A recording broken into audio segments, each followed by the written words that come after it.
எனக்கு விரோதமா பாவம் செஞ்சுட்டு இருக்கிற எருசலேம், அந்த எருசலேம் இப்ப நான் அழிக்க போறேன், அந்த எருசலேமை போட்டு தள்ள போறேன். பட் அதுக்கு முன்னாடி நீங்க எருசலேமின் வீதிகளில் எல்லா வீதியிலும் போங்க, எல்லா ஸ்ட்ரீட்லயும் போகணும், எல்லா வீதியிலையும் சென்று நியாயம் செய்கிற ஒரு 10 பேரை கண்டுபிடிங்கன்னு சொல்லல, நியாயம் செய்கிற ஒரே மனிதன். ஆண்டவர் கேட்கறது எத்தனை? ஒரே மனுஷன். ஆனா அந்த ஒரு மனுஷன் எப்படி இருக்கணும்? பெர்ஃபெக்ட்டா இருக்கணும். அந்த ஒரு மனுஷன் பழுதில்லாம இருக்கணும். அந்த ஒரு மனுஷன் பாவம் செய்யாதவனா இருக்கணும். அந்த ஒரு மனுஷன் சத்தியத்தை தேடுகிறவனாக இருக்கணும். அப்படி ஒரு மனுஷனை நீங்க கண்டுபிடிச்சீங்கன்னா அந்த பட்டணத்திற்கு நான் என்ன செய்வேன்? இரக்கம் செய்வேன். தேசத்தை அழிக்காதபடிக்கு திறப்பிலே நிற்கவும் சுவரை அடைக்கவும் தக்கதாக எத்தனை மனுஷனை தேடினேன்? ஒரு மனுஷன். ஒரே ஒரு மனுஷனை கண்டுபிடிச்சிட்டா தேசத்தையே அழிக்க மாட்டேன்.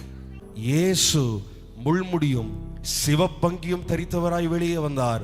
அப்பொழுது பிலாத்து அவர்களை நோக்கி, இதோ இந்த மனுஷன் என்றான். இந்த ஸ்டேட்மெண்ட் ஒருவேளை நமக்கு சாதாரணமா இருக்கலாம். ஆனா யூதர்கள் அது வரைக்கும் ஒரு மனிதனுக்காக எதிர்பார்த்து கொண்டிருந்தார்கள். குற்றம் செய்யாத ஒரு மனிதனுக்காக எதிர்பார்த்து கொண்டிருந்தார்கள். பிலாத்து சொல்றாரு, இவரிடத்தில் ஒரு குற்றத்தையும் நான் காணேன், இதோ இந்த மனுஷன். நமக்காக வேண்டுதல் செய்கிற, நம்முடைய சார்பில் நின்று நன்மைகளை வாங்கி கொடுக்கிறவர் இந்த இயேசு. இதோ இந்த மனுஷன்.